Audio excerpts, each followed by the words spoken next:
C'est un art qui perdure depuis des siècles. Une transmission de génération en génération, plus de 50 000 ans sans interférence.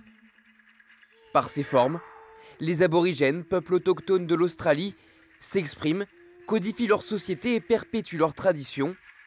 Comme sur ce tableau de Clifford Possum, l'un des artistes aborigènes les plus connus. Ça paraît très abstrait, mais en réalité, c'est toujours plein de sens. Parce que les aborigènes, en fait, racontent des histoires à travers leurs tableaux, qui sont souvent des cartes vues du ciel, voilà, pour aider les peuples à se guider à travers le bush et le désert. Plus qu'un art, un moyen de communication qui se traçait sur le sable, les écorces ou encore sur les corps.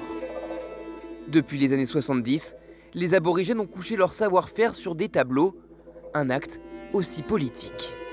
Ils ne sont que 3% de la population australienne, donc ils ont besoin vraiment de cet art pour rappeler leur présence et lutter pour leurs droits civiques. Grâce au support solide, ils ont pu vendre des œuvres et faire prospérer en fait leur communauté. Ici, au Centre d'art du FIA au Mans, plus de 75 œuvres exposées par 46 artistes. Un voyage au temps du rêve, un concept aborigène qui régit l'univers, l'ordre du monde à la fois passé, présent et futur, à la plastique détonnante. L'art aborigène a conquis la planète, il est reconnu partout dans le monde aujourd'hui, et ça c'est assez exceptionnel. Ce n'est pas un artiste, ce sont des communautés d'artistes qui ont cette reconnaissance mondiale aujourd'hui. Et ça c'est original, c'est particulier. Une exposition onirique, initiatique, à découvrir jusqu'au 5 janvier.